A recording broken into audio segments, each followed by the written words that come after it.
Hola, buenos días chiquillos, ¿cómo están ustedes? Damos inicio a una nueva clase de metabolismo. Hoy día con el tema metabolismo de aminoácidos.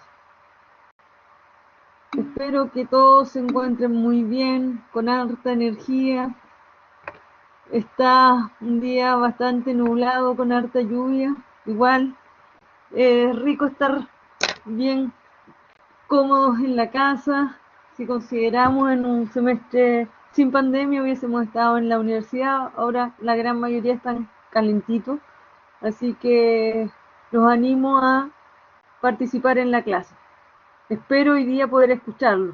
Todavía no sé si los puedo escuchar. ¿Hay alguna duda con respecto al contenido de ayer, chiquillos?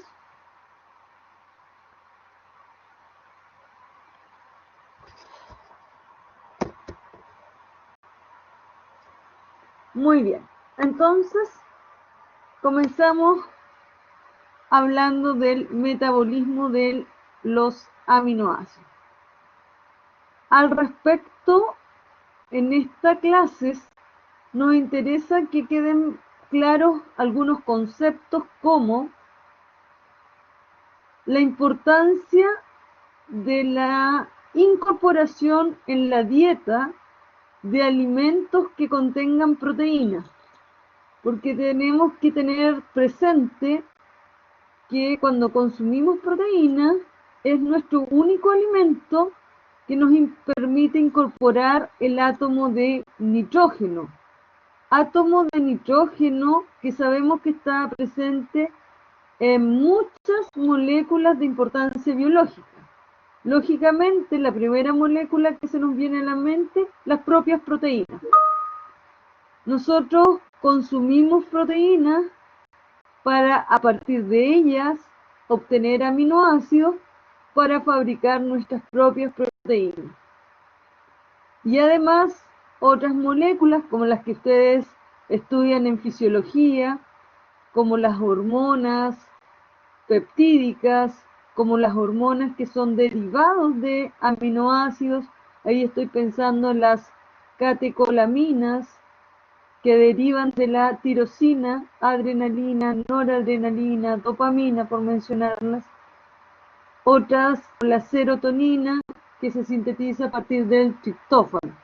Y también, lógicamente, tener presente que los nucleótidos también se sintetizan a partir de aminoácidos. Entonces, por una parte, el objetivo de la clase busca llevarlos a eso, a reflexionar en torno a la importancia de la incorporación de las proteínas y luego ver cómo se degradan en nuestro organismo los aminoácidos. Para degradarlos, una de las primeras reacciones que van a tener que ocurrir va a ser justamente sacarles el nitrógeno.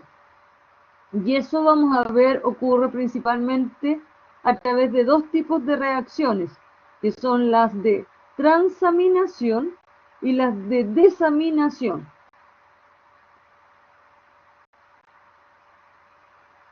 Así que comencemos con la clase. Los aminoácidos, como ustedes muy bien saben, son súper importantes porque permiten construir las proteínas. Por eso se dice que las proteínas, cuando uno las considera en la dieta, son alimentos funcionales que aportan aminoácidos. La calidad o valor biológico de las proteínas de la dieta depende de su contenido en aminoácidos esenciales. No todos los alimentos que tienen proteínas presentan todos los aminoácidos esenciales. Hay algunos que sí, como cuáles: el huevo, la leche, las carnes rojas. Esos tienen todos los aminoácidos esenciales que corresponden a aquellos aminoácidos que no podemos sintetizar, y como no los podemos sintetizar, debemos incorporarlos en nuestra dieta. Otra cosa importante que hay que tener presente, y tratando de hacer como un paralelo a las otras vías metabólicas que hemos estudiado, en el caso de los aminoácidos no tenemos una reserva de aminoácidos. Pues ustedes piensan y yo les pregunto, ¿cuál es la forma a la cual se almacenan los carbohidratos? Ustedes rápidamente me van a decir glucógeno. Si les pregunto los lípidos, me tendrían que responder triglicéridos. Sin embargo, proteínas, no tenemos proteínas de reserva. Por eso que una dieta saludable debe considerar tener presente en las 3 comidas algún alimento proteico.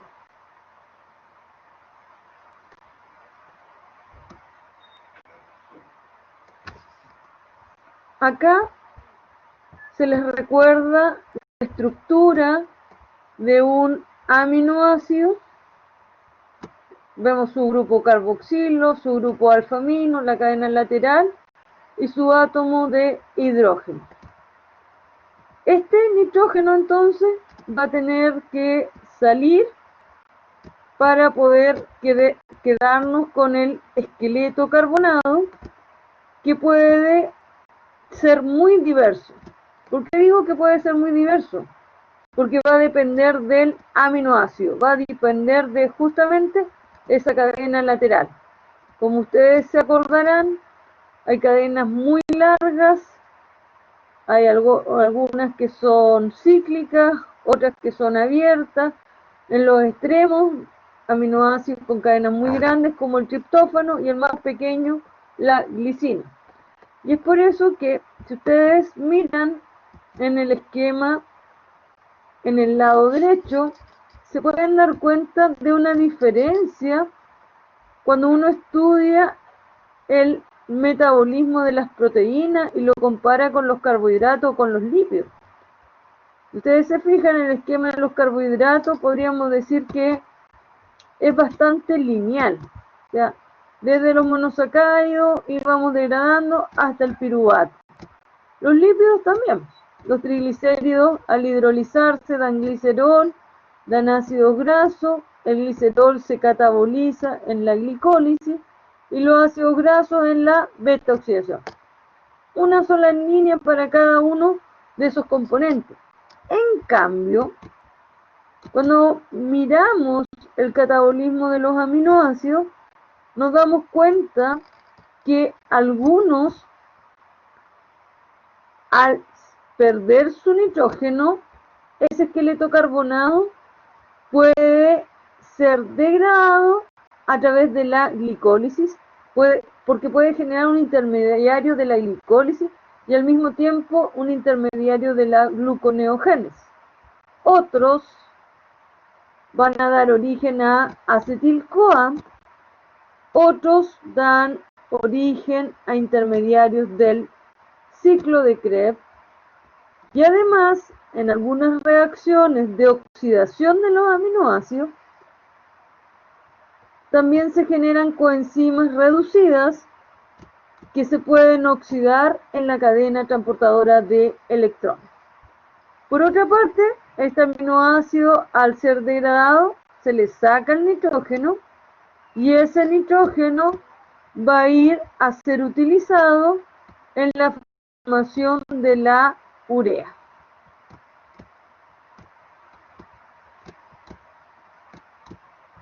Entonces, ¿por qué hay tantas flechas? Tiene que ver porque tenemos una gran diversidad de aminoácidos y dependiendo cuál sea el aminoácido, va a ser entonces el destino metabólico que va a tomar.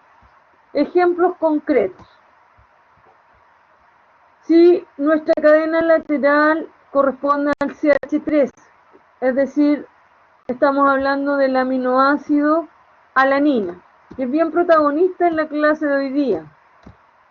La alanina, al perder el nitrógeno a través de una reacción de transaminación, genera el piruvato. Por lo tanto, ese piruvato se podría seguir oxidando para mayor obtención de energía, o, como sabemos, el piruvato permite formar glucosa. Eso va a depender de las señales hormonales y celulares que estén activas en ese momento. Otro aminoácido, también protagonista en la clase de hoy día, corresponde al glutamato. El glutamato, cuando es transaminado, genera el intermediario alfa-cetoglutarato, que es un intermediario del ciclo de Krebs.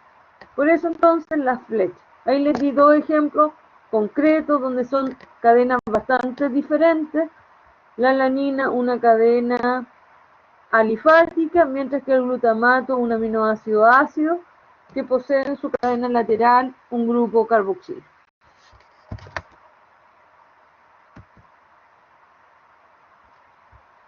Acá, nosotros estamos acá en el centro, la dieta humana. ¿De dónde nosotros obtenemos este nitrógeno que es muy abundante en la atmósfera? Lo obtenemos al ingerir proteínas vegetales y proteínas animales. Nosotros no somos capaces de fijar el nitrógeno que está en la atmósfera. Quienes sí lo hacen son microorganismos fijadores de nitrógeno, y de esta forma ese nitrógeno es incorporado posteriormente en las proteínas vegetales y de ahí pasan tanto a humanos como organismos consumidores superiores. Luego que nosotros ingerimos estas proteínas, se tienen que digerir. Y cuando hablamos de digerir una proteína, estamos hablando que tienen que perder todos sus niveles estructurales. Por lo tanto, no basta solo con que se desnature, cosa que también va a ocurrir gracias al pH ácido del estómago, sino que además se tienen que hidrolizar los enlaces peptídicos. Y ahí entonces, en ese proceso de digestión, requerimos de enzimas que rompen específicamente estos enlaces peptídicos y que genéricamente conocemos como proteasas digestivas. Luego estos aminoácidos pasan entonces en el intestino, luego hacia la sangre, y de ahí van a ingresar al citoplasma de las células, de la gran mayoría de las células, porque estas células los van a utilizar en el proceso de traducción para generar las propias proteínas celulares. Entonces, acá tener claro que nosotros comemos distintas proteínas. Los que son buenos para la leche, entonces, van a estar incorporando las proteínas de la leche, como la albúmina, como la caseína. Entonces, nosotros inventemos, hoy día tomamos una rica leche, entonces consumieron albúmina de la leche, no la albúmina propia. Entonces después esa albúmina se rompe, se degrada, y nosotros obtenemos aminoácidos en la sangre que entran en la célula, y en la célula nosotros la utilizamos para generar la propia proteína celular. Ejemplo, si esta es una célula precursora de un glóbulo rojo, estoy hablando de un glóbulo rojo inmaduro, que corresponden a los reticulocitos. Ese reticulocito, entonces, por ejemplo, va a sintetizar la hemoglobina gracias a los aminoácidos que salieron de la proteína albúmina. Como para entender cómo funciona esto. Es decir, nosotros comemos distintas proteínas para tener un pool de aminoácidos y a partir de ese pool generar las propias proteínas.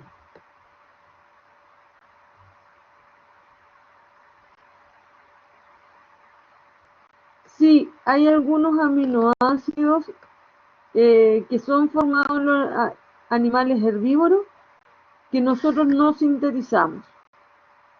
Sí, en los vegetales en general no encontramos todos los aminoácidos esenciales, aunque yo he leído un artículo donde hablaban que la soya sí tenía todos los aminoácidos esenciales, pero en general no los encontramos.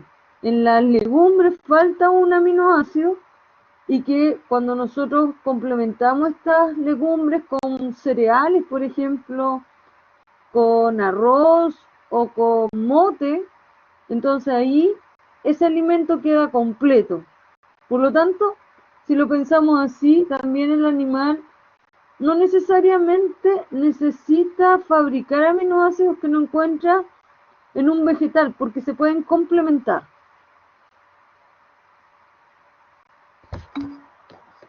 Otra cosa que me importa mucho que tengan claro y presente en este capítulo es el tema del recambio proteico. ¿Qué quiere decir eso? Que las proteínas se sintetizan y tienen una determinada vida media y luego entonces se degradan. Por lo tanto, nosotros vamos a obtener aminoácidos para fabricar nuestras proteínas a partir de 3 fuentes principales. ¿Cuáles serían esas 3 fuentes? Una, la dieta. Otra, los aminoácidos de estas proteínas que se degradan. Y la tercera, la síntesis endógena de aminoácidos.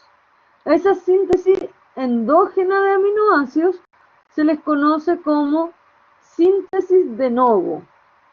Por si acaso lo encuentran en algún libro, entonces cuando es como nuevo, síntesis de novo.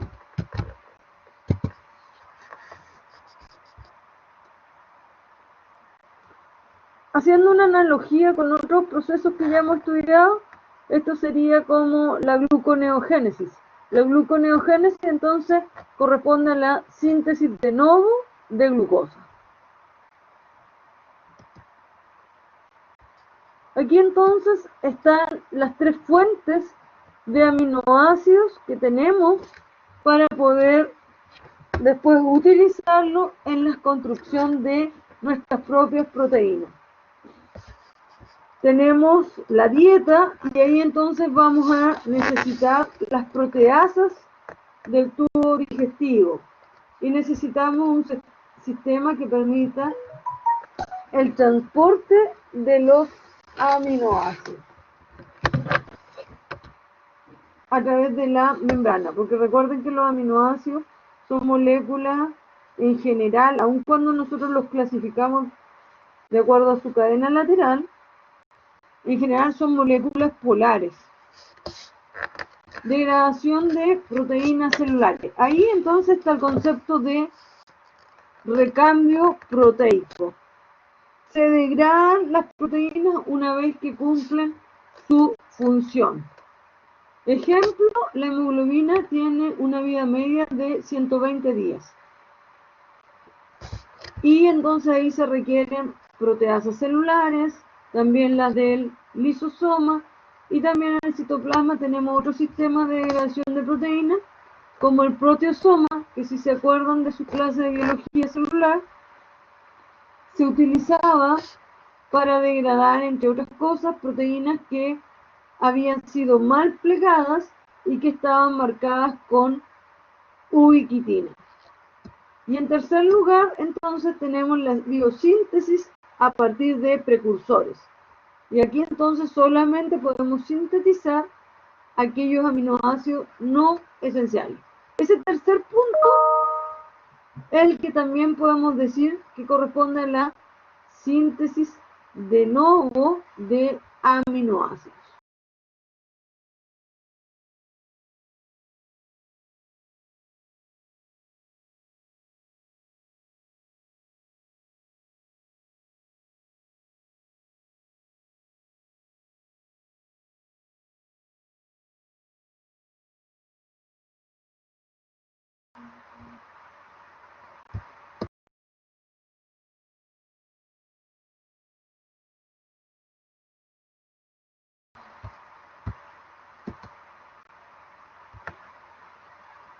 Este otro esquema entonces repite las 3 fuentes principales de donde vamos a obtener aminoácidos y muestra cuáles son las funciones o para qué son utilizados los aminoácidos. En primer lugar, siempre tener presente que es para fabricar proteínas. Segundo, compuestos nitrogenados. Y ahí en compuestos nitrogenados se acuerdan de la adrenalina, serotonina, los nucleótidos, por mencionar los más importantes. Y en tercer lugar, la producción de energía.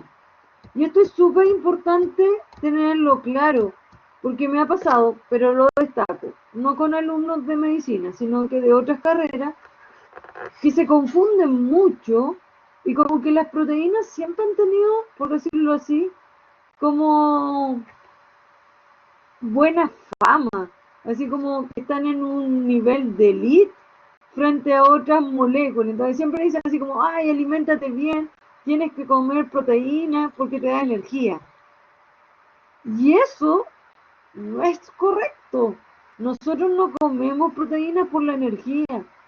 Para energía, lo que comemos normalmente son carbohidratos. Para eso el arroz, las papas, porque sabemos que además es energía, por decirlo así, más limpia. ¿Por qué se dice que comer proteínas es como una energía más sucia si lo comparamos con el consumo de carbohidratos, chiquillos?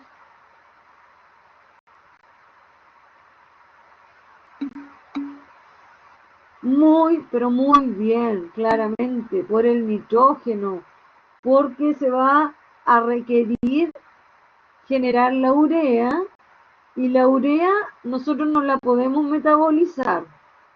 Algo se metaboliza a nivel intestinal gracias a los microorganismos que están en el intestino y que tienen la enzima ureasa. Y de ahí se libera amonio que puede ser reabsorbido. Pero eso es como, por decirlo así, muy marginal. La mayor cantidad de urea va a ser filtrada y finalmente excretada a nivel renal. Por eso entonces no es bueno señalar que yo como proteína para obtener energía. No. Ahora sí, pueden servir para producir energía. Les pregunto a ustedes, ¿en qué situaciones van a ser utilizados para producir energía?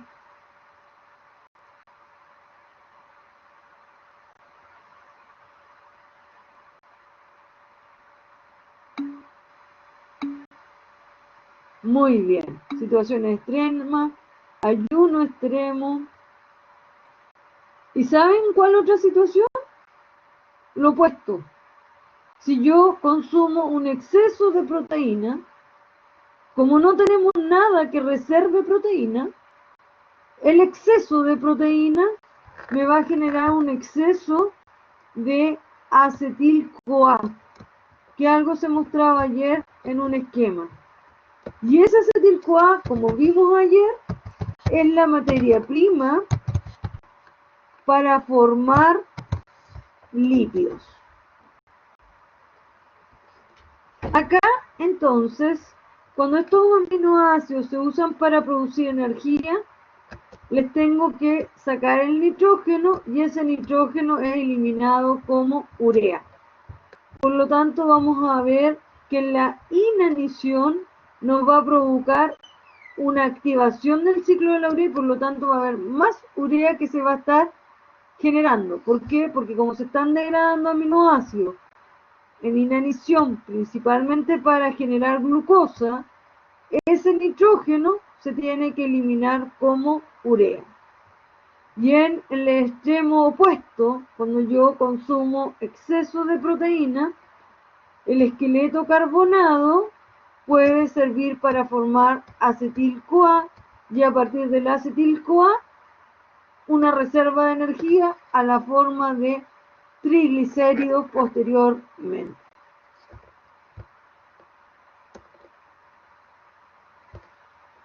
Otro concepto importante que tienen que tener presente es el concepto de balance nitrogenado. Y eso es importante para todos los profesionales del área de la salud, porque les puede llegar una persona que tiene un balance nitrogenado negativo y ustedes tienen que tener claro qué significa eso. Balance nitrogenado, entonces, como concepto, corresponde a comparar la cantidad de nitrógeno que se incorpora en un organismo con la cantidad de nitrógeno que se excreta de ese organismo. Por lo tanto, hay tres posibles situaciones: que el balance nitrogenado esté en equilibrio, que corresponde cuando tanto el nitrógeno ingerido como el excretado son iguales, que el balance sea positivo, y esto quiere decir que se incorpora más nitrógeno de lo que se excreta, o que sea negativo, y en ese caso entonces ingresa menos de lo que se excreta.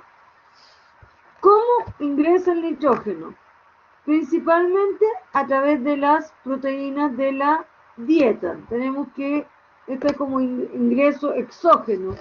Aquí tenemos entonces 100 gramos del nitrógeno que viene en las proteínas de la dieta, más 300 gramos procedente de estas proteínas viejitas que ya cumplieron su función y de la cual entonces obtuvimos los aminoácidos, lo que nos da un total de 400 gramos que ingresaron. ¿Cuánto salió? 300 para la síntesis de proteínas, 92 se eliminó a heces, orina y descamación, y 8 gramos se metabolizó. Si nosotros sumamos, lo que se excretó fueron igual 400 gramos. Por lo tanto, en ese caso, ese individuo tiene un balance nitrogenado en equilibrio. Veamos ahora en qué situaciones pueden darse el balance positivo y el negativo. Positivo, que como ustedes ven aquí la flechita, la flecha donde nos muestra la cantidad de nitrógeno que ingresa, es mucho mayor que la que sale de ese organismo. Eso se da en mujeres embarazadas, en niños durante el crecimiento y también en los adolescentes, y también podría darse en algunos atletas que tienen que preocuparse de incorporar harto nitrógeno, que generalmente si alguno ha ido como al gimnasio, está en contacto con deportistas, o ustedes son deportistas, venden unos frascos bien grandes con aminoácidos para hacerse esos batidos que se usan. Entonces, esas personas están incorporando harto nitrógeno en estos batidos, pero junto con eso hay una actividad física importante que permite el desarrollo de masa muscular. Por eso se da este balance positivo, porque el nitrógeno no se está excretando, sino que se está ocupando para la síntesis de proteínas musculares. Todas estas personas bien musculosas, de harta espalda, de bíceps, cuádriceps bien desarrollados, entonces esos atletas tienen balance nitrogenado positivo. No se da en todos los casos. Ejemplo, un caso en que no se da, el maratonista. Los atletas que corren largas distancias en general son personas de poco desarrollo muscular, por lo tanto ellos no tienen balance positivo, sino que tienen un balance en equilibrio. Nosotros, que somos personas adultas, sanas, tendríamos que tener un balance en equilibrio. El nitrógeno que ingresa es igual al que se excreta. Y se da balance negativo en individuos que experimentan algunas patologías, algunos traumas, cuando están hospitalizados, cuando no pueden consumir una dieta saludable, personas que, por ejemplo, se tienen que alimentar por sonda nasogástrica, en ellos entonces se da balance nitrogenado negativo.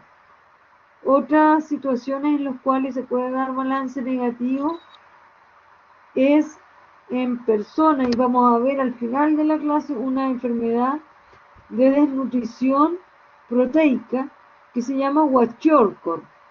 En esa patología, entonces, las personas tienen un consumo normal de calorías.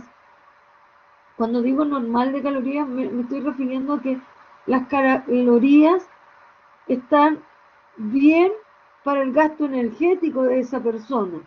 Sin embargo, el porcentaje de proteína es demasiado bajo. Por lo tanto, si yo no estoy consumiendo proteína, ¿qué es lo que va a ocurrir? Que se van a empezar a degradar las propias proteínas para poder generar la proteína que se requiere en ese minuto. Me gusta explicar eso con este esquema. Imaginémonos, la hemoglobina ya la hemos hablado mucho. Otra proteína famosa de nosotros, una famosa de nosotros es la PFK1. Es súper importante porque cataliza el paso clave de la glicólisis, que es una vía metabólica universal. Usted necesita sintetizar PFK1, pero justo ese día estuvo tan ocupado estudiando que decidió no comer nada. Y en todo el día no come nada y solo consume café. Entonces, esto va a estar cero. No va a haber absorción a nivel intestinal de aminoácidos, porque no está incorporando proteína en la dieta. Y por lo tanto, si yo necesito sintetizar la PFK1, que es una macromolécula, nosotros sabemos que es una proteína de un tamaño considerable, no me va a bastar con esto, con la síntesis de aminoácidos, porque ahí solo voy a tener los no esenciales. Por lo tanto, si me falta un aminoácido esencial, ¿qué es lo que va a ocurrir? Voy a tener que echar mano a degradar proteínas, como ejemplo, proteínas musculares. Por eso que es importante tener presente esto, porque si uno no se alimenta, degrada sus propias proteínas. Así de malo es la situación.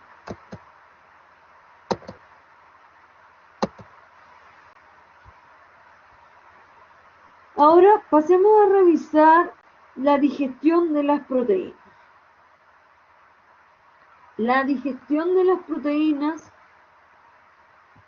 requiere principalmente de proteasas. Proteasas que son sintetizadas por el estómago, por el páncreas y la mucosa intestinal. Y al respecto, tenemos que considerar que estas proteasas podrían eventualmente degradar las propias proteínas de la célula que la está produciendo. Por lo tanto, para evitar eso, estas proteínas se sintetizan en un estado inactivo. Ese estado inactivo recibe el nombre de zimógeno y correspondió a un mecanismo de regulación que también les presenté cuando hablamos de regulación de actividad de enzimas de forma general. Y ese mecanismo de activación para estas enzimas corresponde a la escisión proteolítica, que en palabras más simples significa romper un enlace peptídico y liberar un pequeño fragmento para lograr la actividad de la proteasa. Eso es válido para la gran mayoría de las enzimas digestivas. Sin embargo, la excepción lo constituye la pepsina, la cual se activa gracias a los protones que se están formando en el estómago. Existen muchas proteasas, dentro de las cuales encontramos la pepsina, tripsina, quimotripsina, elastasa, carboxipeptidasa, aminopeptidasas. ¿Por qué existen tantas? Tiene que ver con que estas enzimas reconocen ciertas secuencias aminoácidas y ahí entonces van cortando los enlaces peptídicos.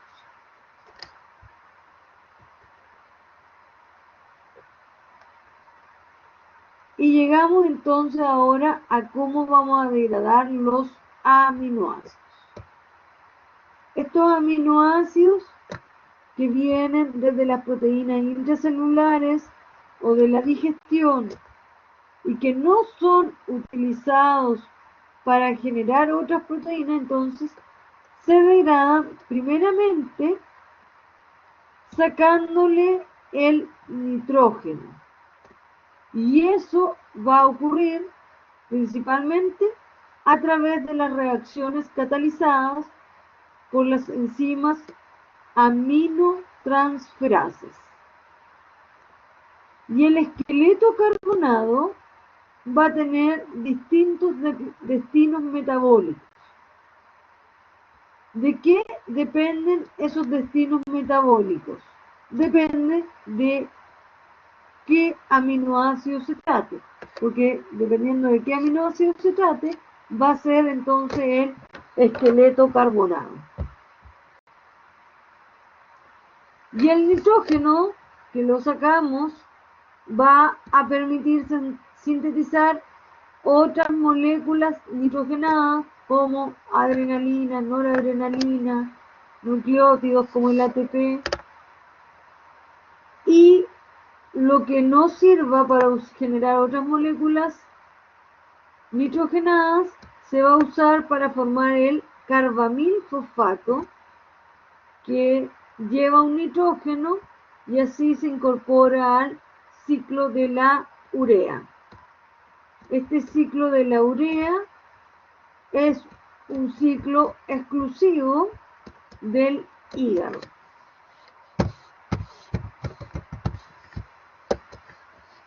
Por lo tanto, ya llevamos dos procesos que exclusivamente ocurren en el hígado. Estos procesos son la síntesis de cuerpos cetónicos y la síntesis de la urea.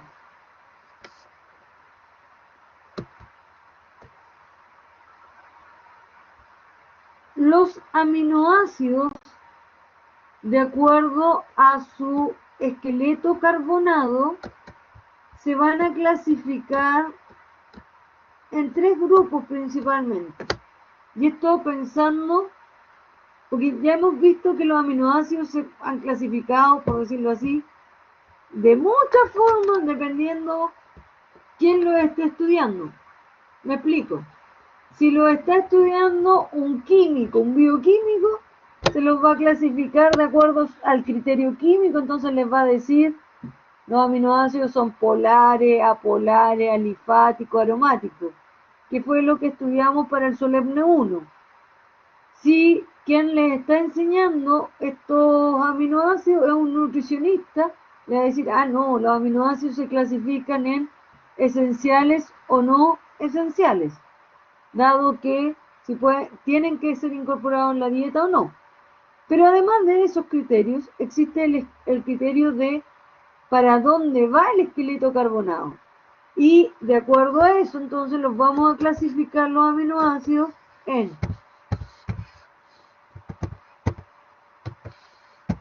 glucogénicos,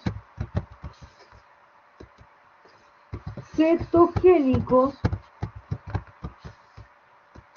y hay algunos que son glucogénicos y cetogénicos.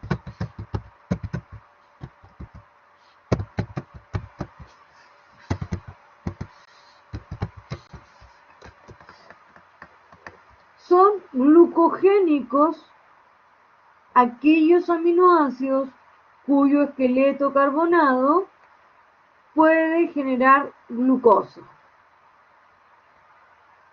Son cetogénicos aquellos aminoácidos cuyo esqueleto carbonado genera acetil-CoA o genera acetoacetato. y son glucogénicos y cetogénicos, aquellos cuyo esqueleto carbonado puede generar glucosa y además podría generar acetil-CoA o acetoacetato. Un ejemplo de este último grupo es justamente la alanina, porque como la alanina, cuando pierde el nitrógeno, da lugar a piruvato, el piruvato sirve en la gluconeogénesis, pero también el piruvato se podría oxidar y generar el acetil-CoA. Y desde ese punto de vista, entonces también podría ser considerado cetogénico.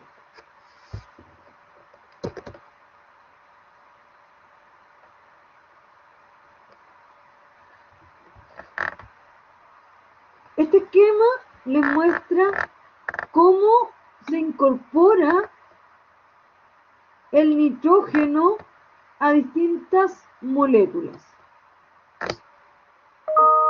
Los glucogénicos generan glucosa.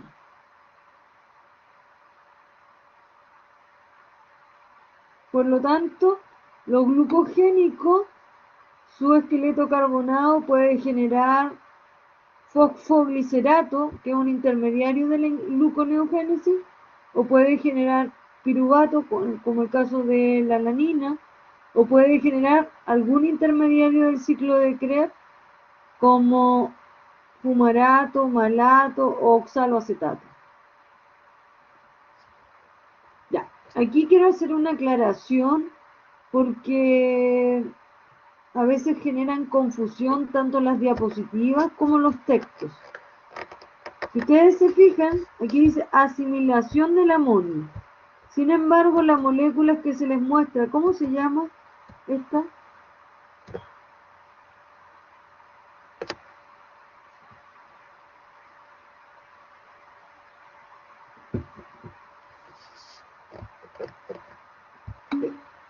Muy bien, sí, ese es el amoníaco. Entonces, en los textos muchas veces cuando hablan de este capítulo, hablan indiscriminadamente de amonio o amoníaco. A veces muestran la estructura del amonio y dicen amoníaco. Ya. Yo les pido que no se compliquen, que obviamente en el certamen yo voy a tratar de colocarlo como corresponde a lo que ustedes aprendieron en química, pero lo aclaro por el tema de los libros. ¿Y por qué se habla indiscriminadamente de esto? Porque en rigor lo que ocurre es que el amoníaco en la célula rápidamente es hidratado y al hidratarse da origen al amonio. Por lo tanto, en rigor, siempre debiésemos estar hablando del amonio, que es la molécula que está presente producto de la hidratación del amoníaco.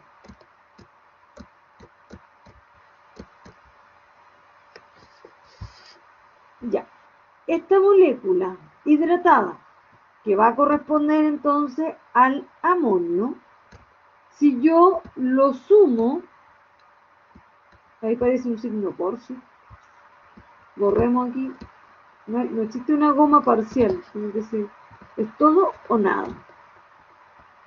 Ya, este amonio, si lo sumo al CO2 y más ATP, voy a generar esta molécula que es súper importante, que corresponde al carbamil fosfato.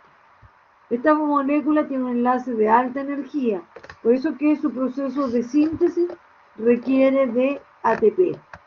Y ojalá que se vayan familiarizando con esta molécula, porque vamos a ver que es necesaria para la generación de la arginina, de las bases nitrogenadas pirimidina y de la urea. Ahora bien, vamos a ver que existen dos enzimas que permiten su síntesis.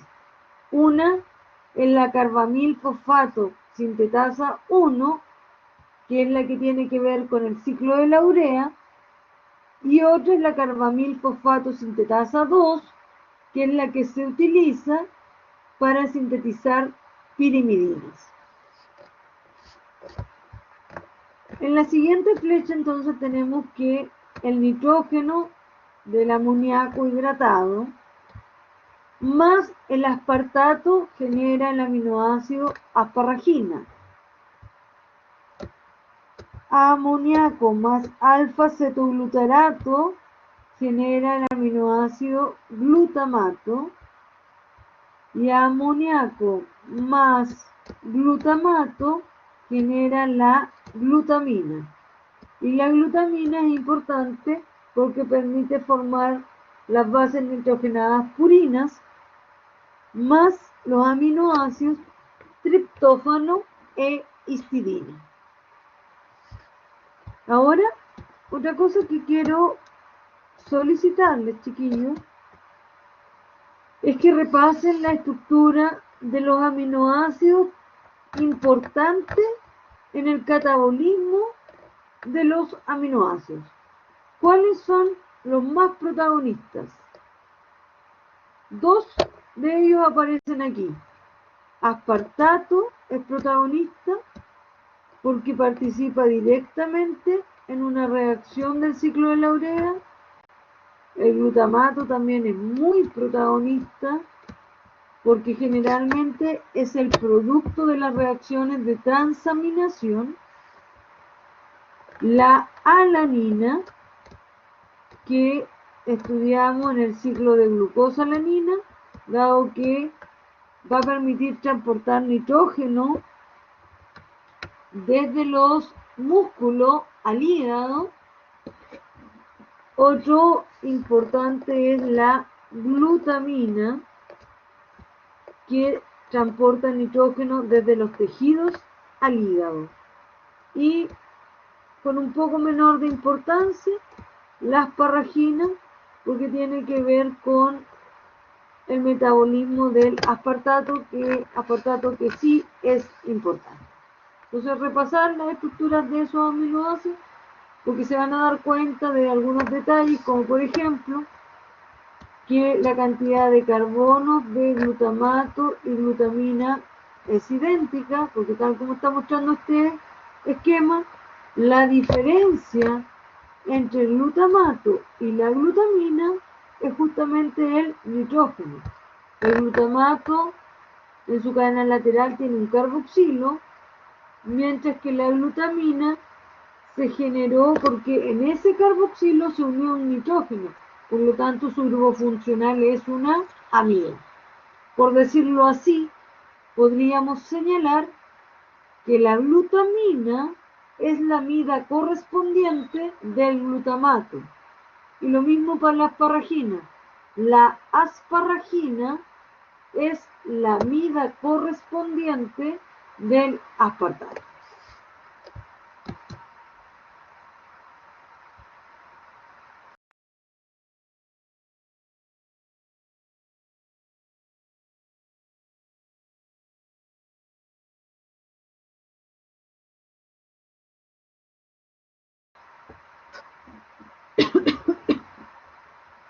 Acá les incorporé un listado con las enzimas más relevantes de las clases de metabolismo de los aminoácidos. Acá aparece descrito los productos y la reacción que catalizan, pero más adelante aparecen las reacciones. Así que es como se las muestro dos veces, una vez en texto y después las reacciones, para que así les vaya sonando más. La glutaminasa, fácil deducirla. El nombre nos está diciendo que el sustrato es la glutamina. Y cuando la glutamina se degrada, va a generar como productos amonio y el aminoácido glutamato. Glutamato de hidrogenasa. Inmediatamente, ya saben ustedes, las deshidrogenasas son enzimas que catalizan reacciones redox. Por lo tanto, esta enzima lo que hace es permitir oxidar al glutamato. lo degrada, pero al degradarlo lo oxida. Por lo tanto, en esta reacción de degradación de glutamato se van a generar como producto amonio, alfa-cetoglutarato y ¿cuál sería el otro producto que falta? Si estamos hablando de que el aminoácido glutamato se oxida.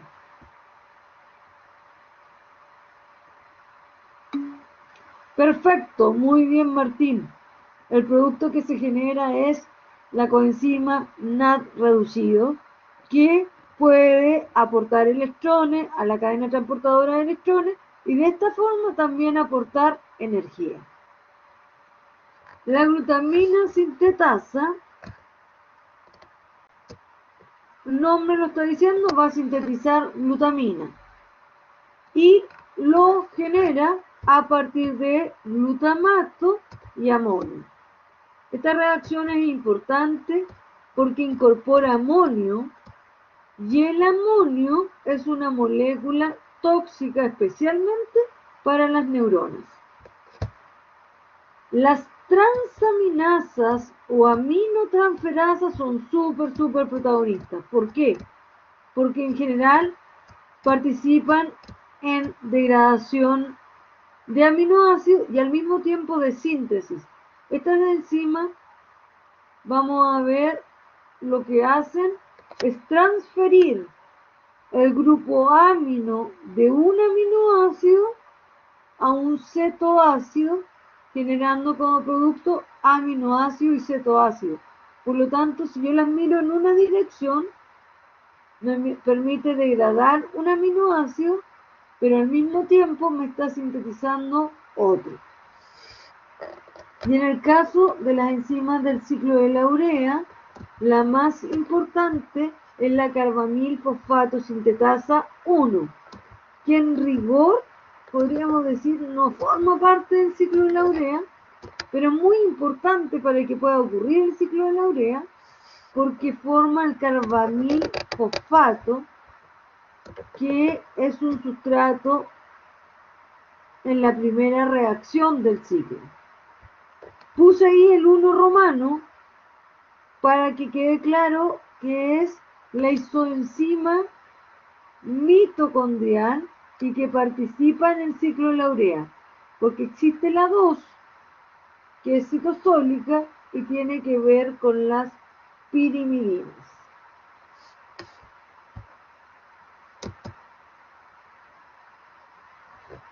Y aquí entonces vemos la reacción catalizada por la glutamina sintetasa. Comenzamos con el sustrato glutamato y aquí ustedes pueden repasar su estructura. Tiene una cadena lateral donde tiene dos grupos CH2 enlazado a el grupo carboxilo. Este carboxilo, si ustedes se acuerdan, los carbonos se notan con letras griegas, por lo tanto este es el carbono alfa, beta y gamma. Por lo tanto ese es el carboxilo gamma. Haciendo un nexo para que ¿se acuerdan? En el glutatión, el glutamato se enlazaba a través del carboxilo gamma, por eso decía gamma glutatión. Y justamente en ese carbono gamma es donde se une el grupo fosfato que proviene del ATP y nos da este intermediario gamma glutamil fosfato. Y luego a ese carbono gamma se le une el nitrógeno que viene del amonio para generar la glutamina. Esa es la reacción de la glutamina sintetasa. ¿Por qué es importante? Porque permite captar amonio, que es potencialmente tóxico, y genera el aminoácido glutamina, que es una forma como se transporta el nitrógeno desde los tejidos hacia el hígado.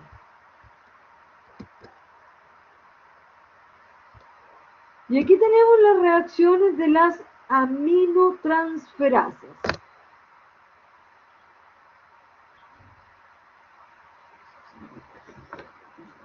Cuando yo miré por primera vez estas reacciones, dije, como que no da nada como muy concreto. ¿En qué sentido? Como que me generaban los mismos sustratos que los productos. Me explico. La primera molécula está representando a un aminoácido cualquiera, al cual le vamos a dar como nombre aminoácido 1. Este aminoácido 1 entonces va a aportar el nitrógeno que va a ser transferido a esa molécula 2 que tiene este radical 2 celeste. Por lo tanto, esta molécula, si ustedes se fijan, no es un aminoácido porque no tiene ningún nitrógeno y correspondería entonces a un cetoácido. Por lo tanto, le vamos a dar como nombre cetoácido 2.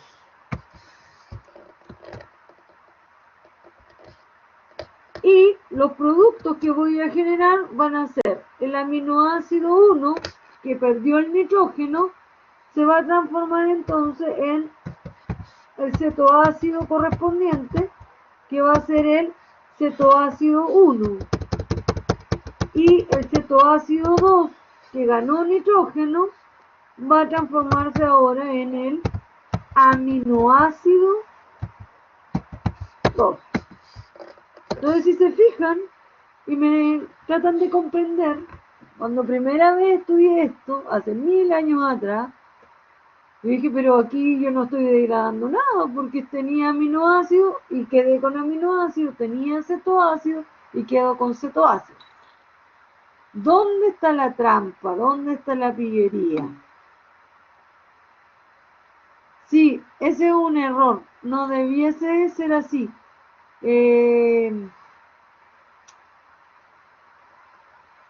error está en el carbonilo.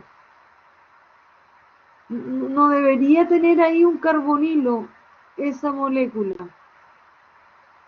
Ahí debería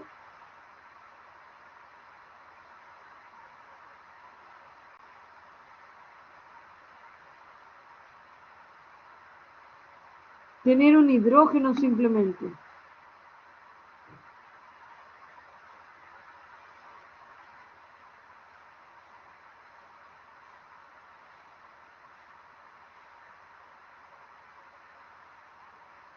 Sí, también. Sí, está mal dibujada esa estructura. Gracias, Seba. Pero aparte de ese detalle, yo lo que quería señalarles, después les voy a buscar bien las moléculas para que vean cómo serían representadas de esta forma. Después vamos a verlo con las moléculas propias. Pero a lo que yo me estaba refiriendo era que si uno mira estas reacciones como que piensa que en realidad no sirven mucho. Pero ¿dónde estaba la trampa? Y que después me di cuenta yo, es que el aceptor de nitrógeno generalmente, este que está aceptando el nitrógeno, generalmente es el cetoglutarato. Muchas reacciones de transaminación usan como aceptor el cetoácido cetoglutarato. Y por lo tanto, la gran mayoría nos generaba el glutamato. Y este glutamato, es sustrato de las reacciones redox. Este es el sustrato de la glutamato deshidrogenasa. Y por lo tanto, ese glutamato después sí puede sacar el nitrógeno y por lo tanto sale como amonio. Y así como amonio es utilizado para formar urea. Ahora, lo otro importante de esta reacción es que hay que darse cuenta que si arriba, ahora le vamos a dar nombres propios, mi aminoácido se trata de alanina yo a través de esta reacción degrado la alanina y mi alfa-cetoácido va a ser el alfa-cetoglutarato.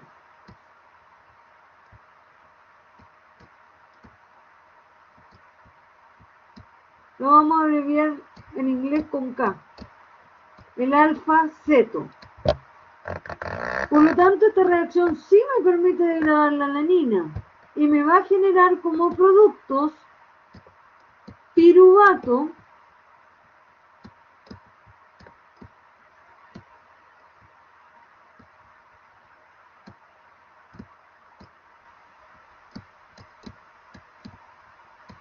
y el aminoácido correspondiente del alfa-cetoglutarato, que es el glutamato.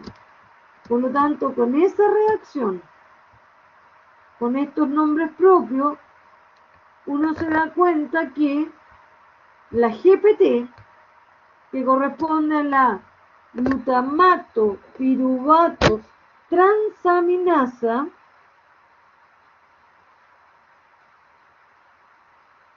esa enzima entonces me degrada la alanina, pero al mismo tiempo me permite sintetizar el glutamato.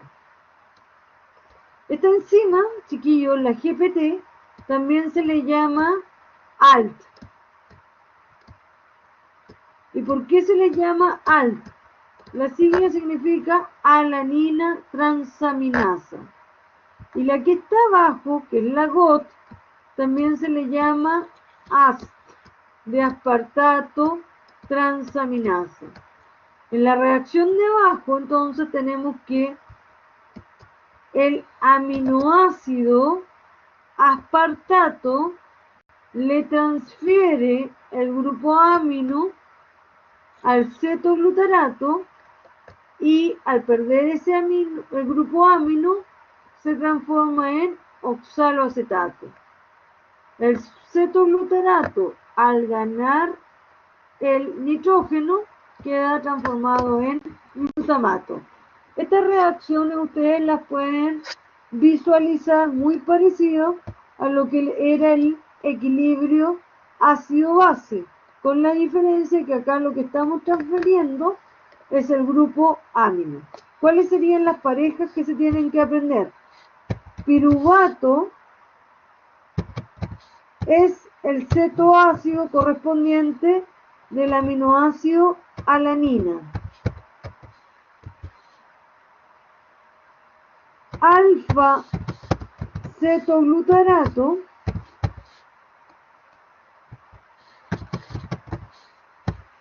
es el cetoácido correspondiente al aminoácido glutamato.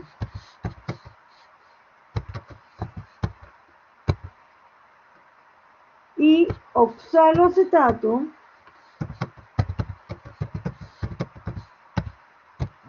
es el cetoácido correspondiente de aspartato.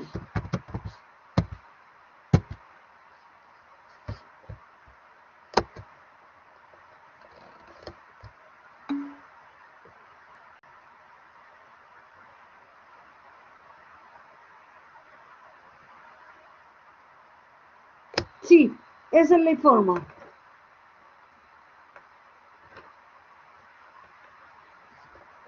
Acá vemos entonces este cetoácido, que es el cetoglutarato, que recibe el nitrógeno de un aminoácido cualquiera, porque aparece acá como un radical, y se genera entonces como producto glutamato más el alfa-cetoácido correspondiente.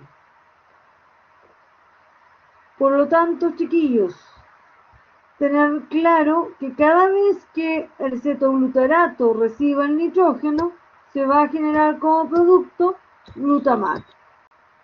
Otra cosa importante, la coenzima utilizada por las transaminasas es el piridoxal fosfato.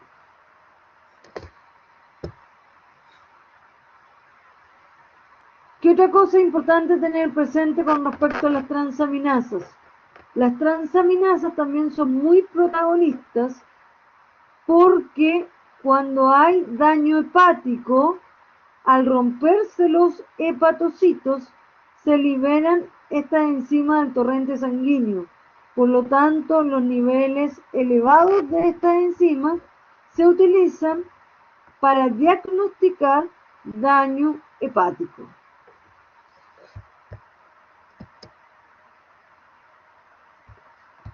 ¿Por qué eliminar el amonio? Porque es tóxico, sobre todo para el tejido nervioso. ¿Qué evidencia apoya lo que se afirma acá? La deficiencia de algunas enzimas del ciclo de la urea provocan altos niveles de amonio en la sangre y personas con estos defectos metabólicos tienen retardo mental. El amonio se convierte en urea en el hígado. Exclusivamente es en el hígado donde se sintetiza urea. Por eso yo siempre les recomiendo a mis estudiantes, cuídense el hígado. Ustedes se han fijado, el hígado, pero hace muchas cosas. Dentro de las muchas cosas que hace y que hemos visto, es el principal tejido que genera glucosa, principal tejido que genera lípidos, único tejido que genera cuerpos cetónicos, único tejido que genera urea, y es ahí donde ocurren principalmente la síntesis de las proteínas plasmáticas. Este amonio, que es neurotóxico, se transporta al hígado en una forma distinta a amonio. ¿Cómo se transporta? A la forma de glutamina y alanina. Sale de la sangre y en el hígado la glutamina y la alanina van a entregar el nitrógeno que va a permitir formar la urea. La glutamina vimos que tiene dos opciones para entregar el nitrógeno. Uno, directamente formando amonio, y en esa misma reacción además se genera glutamato. Y el glutamato, me quedó muy fea la letra, pero ahí traten con harta ayuda, imaginación, dice glu. Ese glutamato, por acción de la glutamato deshidrogenasa, también genera amonio para formar urea.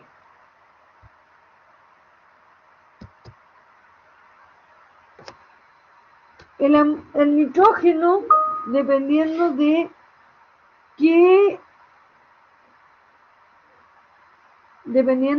qué animal se trate, puede ser eliminado directamente como amonio, como urea o como ácido úrico.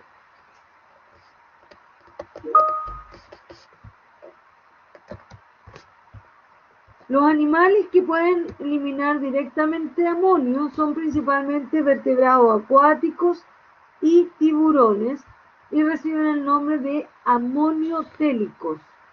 Los humanos y vertebrados terrestres eliminamos principalmente urea, y los que eliminan ácido úrico son principalmente aves y reptiles terrestres.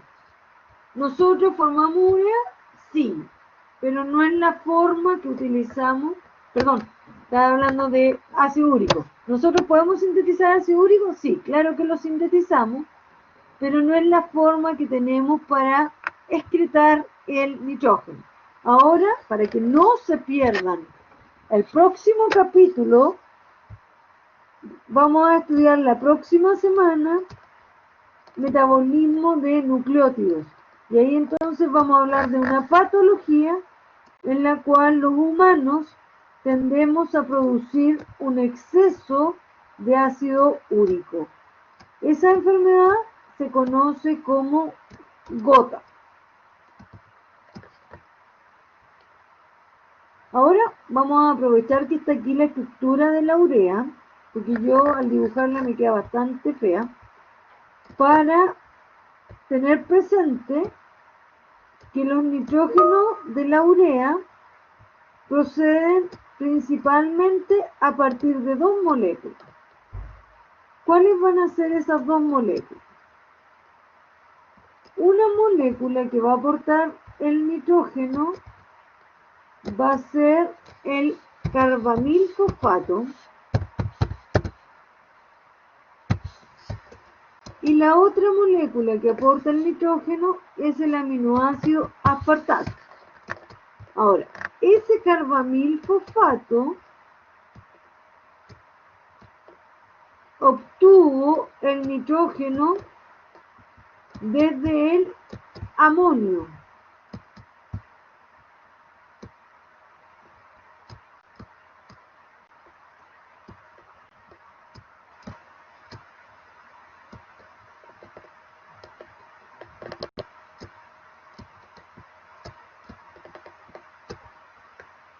Y los aminoácidos que pierden amonio y que entregan amonio son dos. Uno es el glutamato y el otro es la glutamina.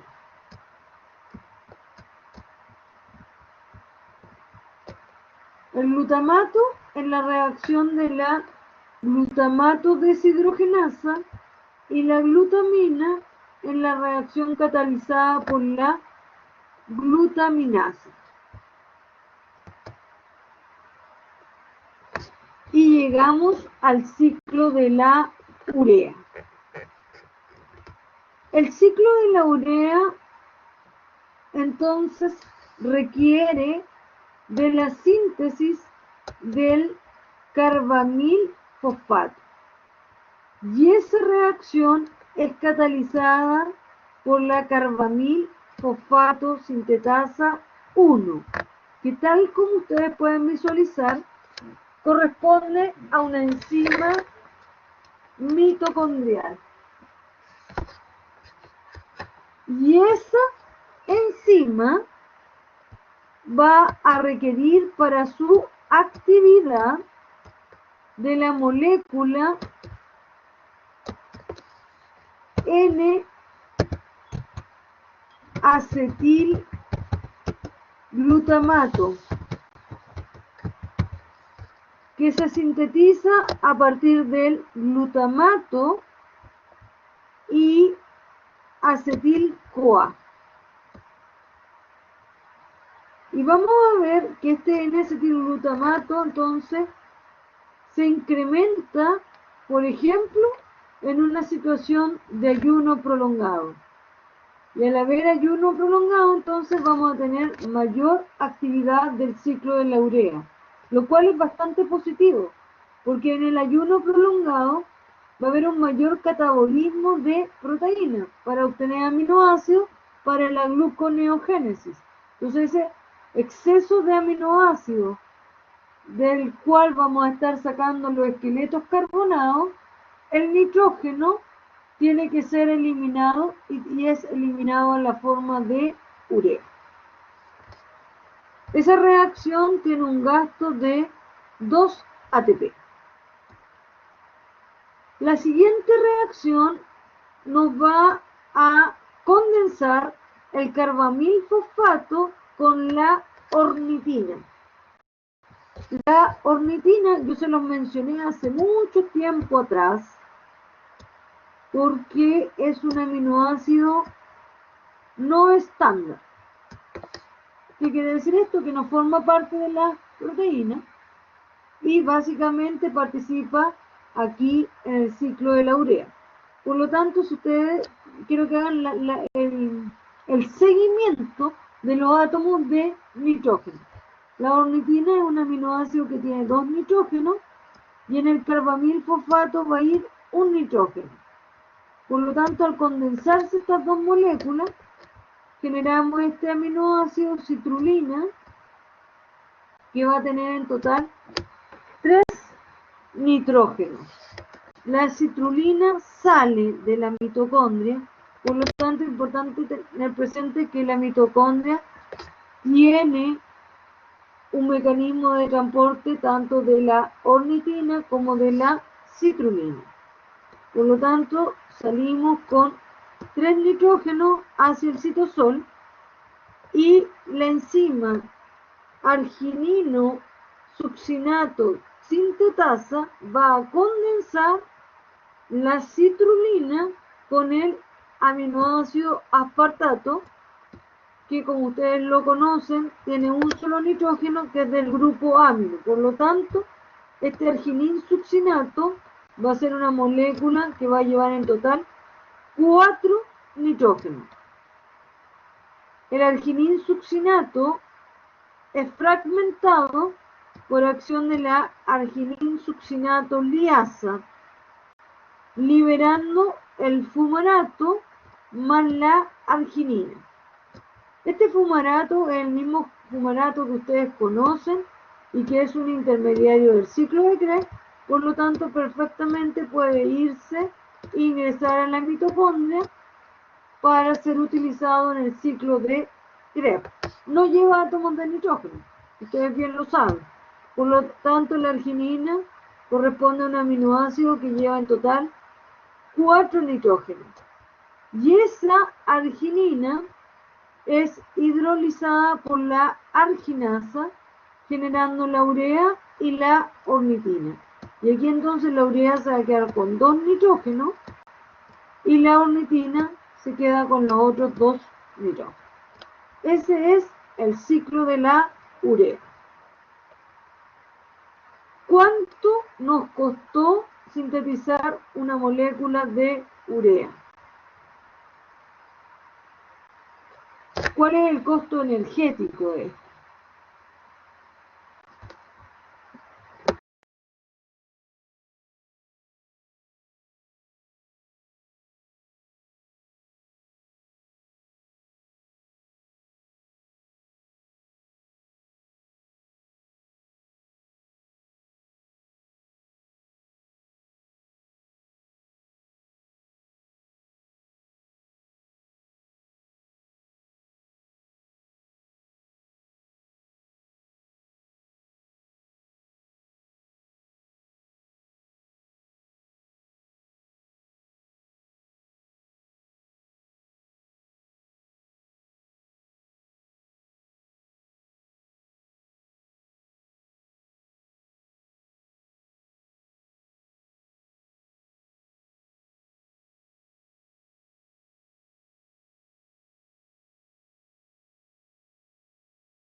¿Por qué son 4?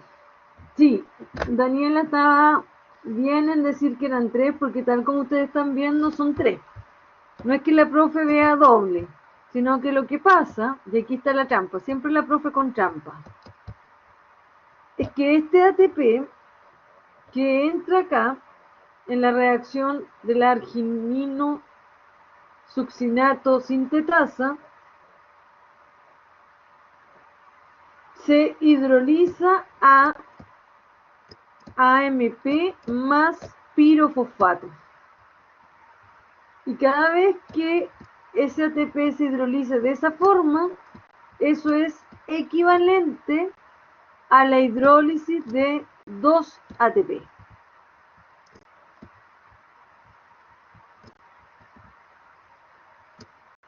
Que es lo mismo, chiquillo, que ocurría cuando degradamos un ácido graso.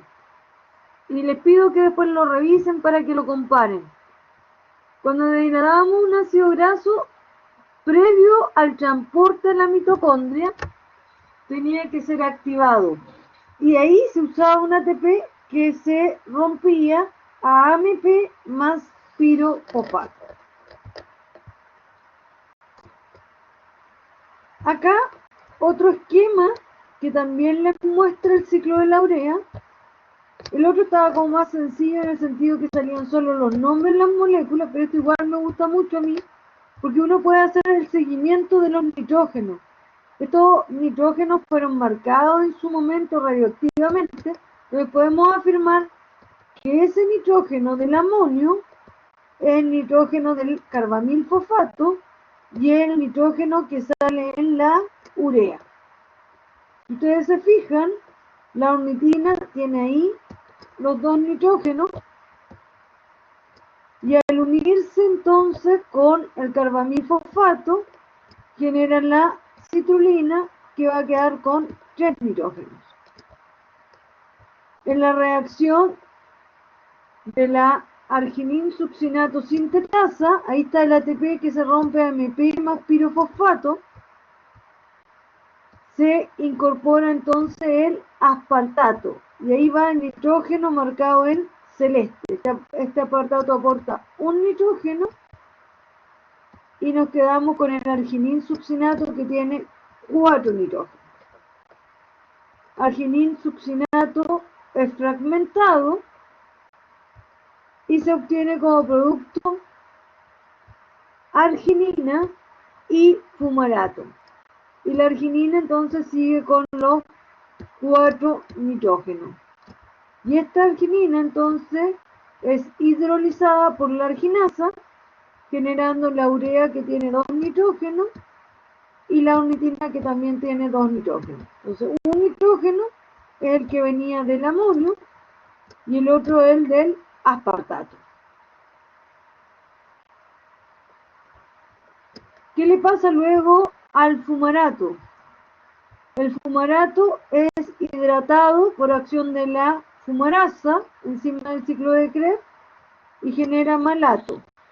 Y el malato es oxidado a oxaloacetato, que puede ser usado en una reacción de transaminación para recuperar el aspartato y así pueda seguir utilizándose en el ciclo de la urea. ¿Preguntas, chiquillos?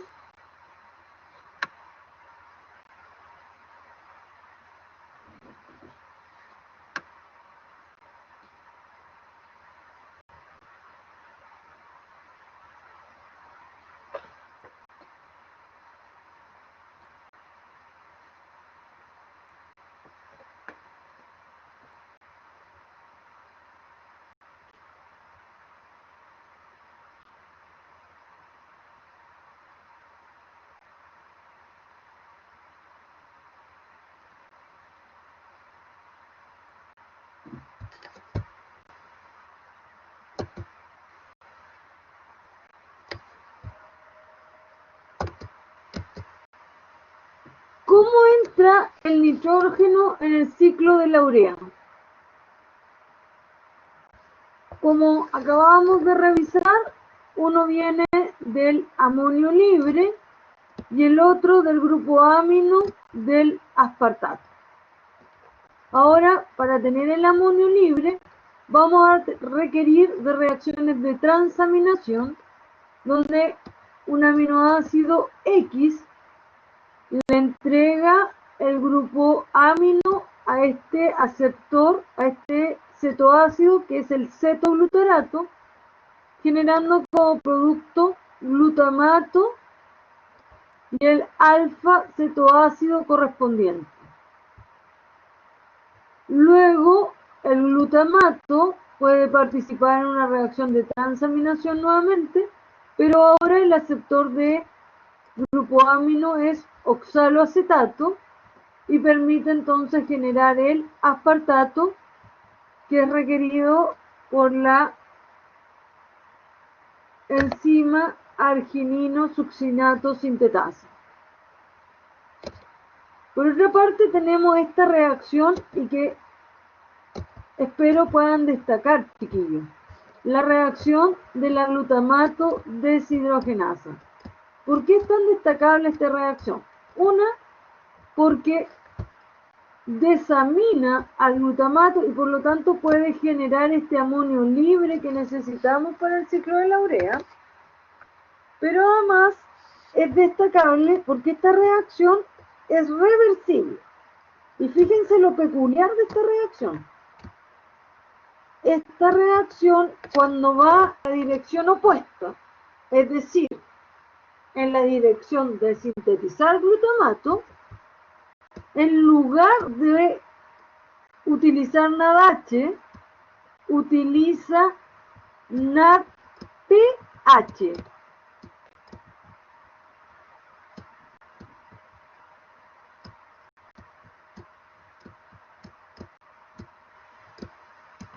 Y al utilizar la coenzima NADPH, va a generar entonces en esa dirección NADP oxidado. Otra cosa importante de esa reacción es que esa reacción en la dirección de la degradación es estimulada por ADP y GDP. Entonces, la flecha hacia la derecha es estimulada por los nucleótidos ADP y GDP. Y la flecha hacia la izquierda es estimulada por ATP y GDP.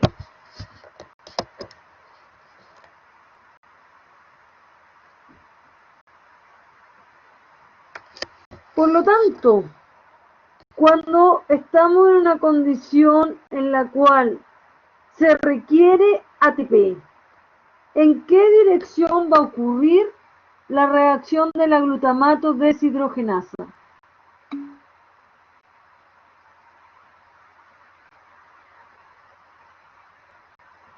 Dije cuando se requiere energía, cuando se me equivoqué abajo, gracias Daniela. Lo dije bien y lo escribí mal. Abajo es ATP, esto que no puedes borrar.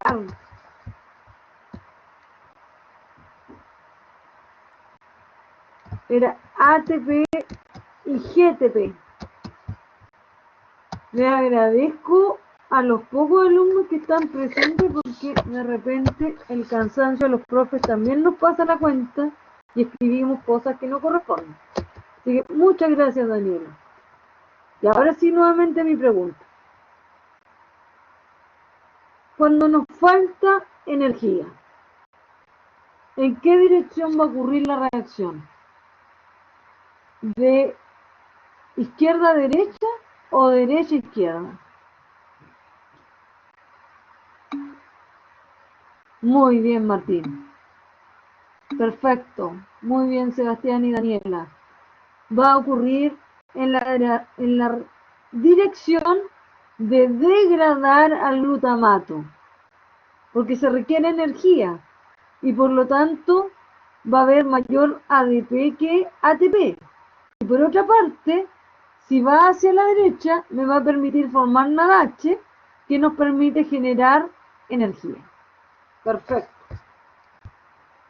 Y por último, se nos muestra la reacción de la glutaminasa, en la cual se hidroliza la glutamina y nos permite formar este amonio libre que es requerido en la reacción de síntesis del carbamil fosfato. ¿Cómo se transporta el amonio que se va a eliminar? Si fuese esa la pregunta, ustedes me tienen que decir, profe, el amonio que sale de los diferentes tejidos se transporta principalmente a la forma de glutamina y a la forma de alanina. Vemos que en la mayoría de los tejidos entonces el glutamato se usa para generar glutamina.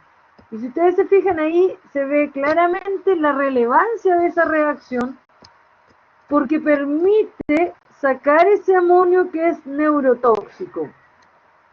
Esta glutamina se va al hígado y en el hígado es hidrolizada y aporta directamente amonio para la formación de urea. Ahora, en el músculo, los aminoácidos entonces van a aportarle el amonio a la glutamato deshidrogenasa para generar glutamato. Glutamato que va a participar en reacción de transaminación, transfiriéndole el nitrógeno al piruvato, que da como producto alanina y alfa-cetoglutarato. La alanina sale al torrente sanguíneo, llega al hígado, es blanco de una reacción de transaminación, cede el nitrógeno al alfa-cetoglutarato para generar glutamato más piruvato. El glutamato, por acción de la glutamato deshidrogenasa, genera amonio que sirve directamente en la reacción de la carbamil fosfato sintetasa 1. Y el piruvato puede ser usado para formar glucosa.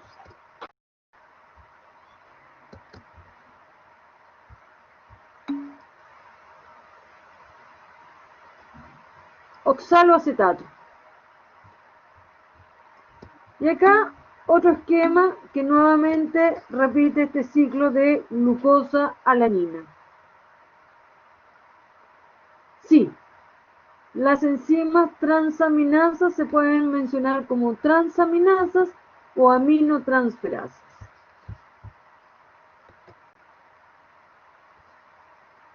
Y acá algo que, no sé si lo mencionamos, pero acá queda más de manifiesto, y es el hecho que se conectan el ciclo de la urea y el ciclo de Krebs, y a veces sale eso en la evaluación.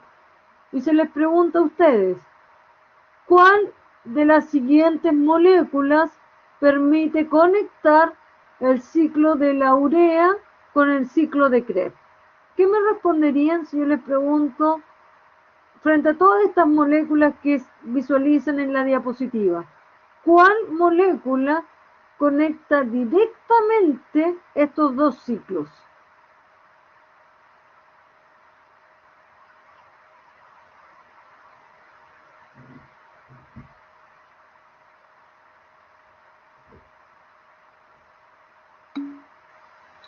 Muy bien, esa es la respuesta correcta, el fumarato.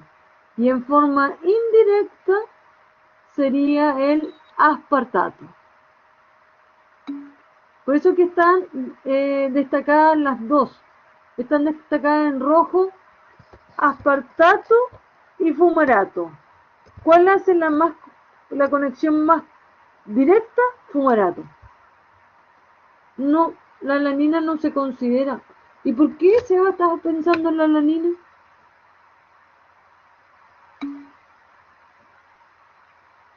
Ya, ahora explico por qué es más directo. Porque nosotros acabamos de ver el ciclo de la urea y vimos que cuando el arginin succinato es fragmentado,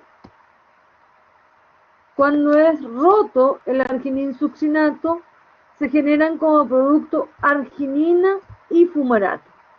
Por lo tanto, se puede afirmar que el fumarato es un producto del ciclo de la urea. Y sabemos que el fumarato es un intermediario del ciclo de Krebs. Por eso forma parte de los dos.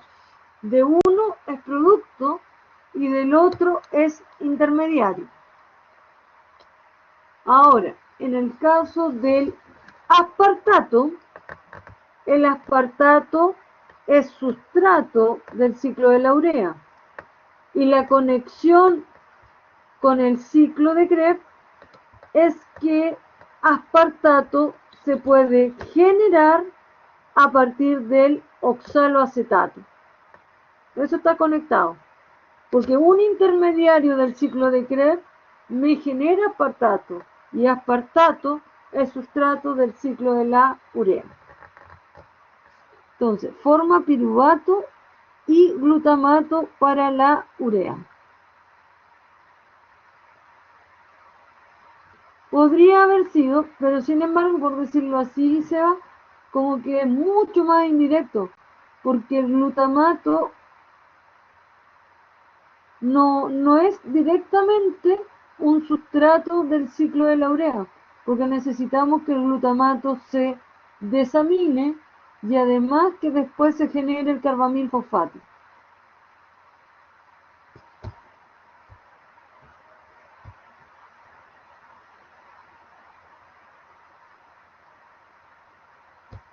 Y por otra parte, me quedé pegada con la alanina. El esqueleto carbonado de la alanina, piruvato, justamente, no necesariamente va al ciclo de Krebs. Perfecto.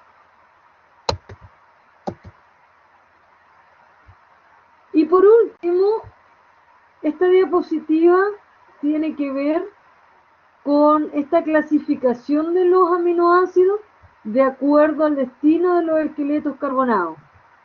Entonces, mirando este esquema, podemos afirmar que los aminoácidos que están con ese color medio azul clarito serían aminoácidos glucogénico y cetogénico a la vez. A ver, tomemos uno menos popular. La isoleucina. La isoleucina es glucogénico porque permite formar succinato. Y a partir del succinato permite formar glucosa. Pero también la isoleucina permite formar acetil-CoA. Y aquellos que permitan formar acetil-CoA se clasifican como cetogénicos. Por lo tanto, todos los que tienen ese color que tiene la isoleucina son cetogénicos y glucogénicos. Los amarillos son los glucogénicos. Y los celestes son los cetogénicos. ¿Cuáles son cetogénicos? Aquellos que generan acetil-CoA y acetoacetato. Y ya en el límite de la hora les muestro esta enfermedad que ya les había informado al principio, que se da en personas muy chiquititas, de muy corta edad, por una desnutrición proteica. Estas personas tienen un balance nitrogenado negativo, excretan más nitrógeno del que ingresan a sus organismos. Esta enfermedad se llama Kwashiorkor y se da con un aporte normal de calorías, pero deficiente en proteínas. Y esto tiene que ver generalmente por temas políticos, en los cuales debido a problemas económicos, como los alimentos con proteínas son más caros que los que tienen menos proteínas, entonces tienen déficit en sus dietas de proteínas. ¿Cuáles son los síntomas que se visualizan? Retraso en el crecimiento, pérdida de masa muscular y de peso, inflamación generalizada, disminución de la inmunidad, dermatitis, cambio de la pigmentación de la piel, debilitamiento del cabello, bajo coeficiente intelectual. Una de las características más fácil de visualizar justamente corresponde a estos abdómenes abultados que está dado por la acumulación de líquido, por el edema. Y eso se debe principalmente al bajo porcentaje de albúmina. Tienen un contenido de albúmina muy bajo. Disminución de la inmunidad, lógicamente, porque el sistema inmune requiere sintetizar anticuerpos. Para sintetizar anticuerpos necesitamos de aminoácidos. Otra cosa que es fácil de visualizar es el tema de la pigmentación en la piel. Y la pigmentación en la piel tiene que ver con la deficiencia para sintetizar la melanina. La melanina es un pigmento que se genera a partir del aminoácido tirosina. Y la tirosina, si se acuerdan, se generaba a partir de la fenilalanina. Y la fenilalanina es un aminoácido esencial. Como estas personas no tienen aporte normal de proteína, le van a faltar claramente aminoácidos esenciales. Y eso era la clase de hoy día, chiquillos. Y mañana no nos vemos, los dejo descansar. Nos vemos pasado mañana, el viernes, en el seminario que va a ser de lípidos. La próxima semana seguimos con metabolismo de nucleótidos, de la tirosina.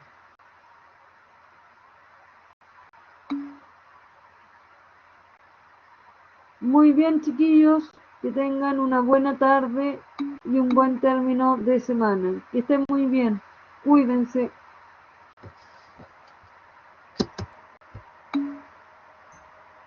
Muchas gracias. Igual ustedes.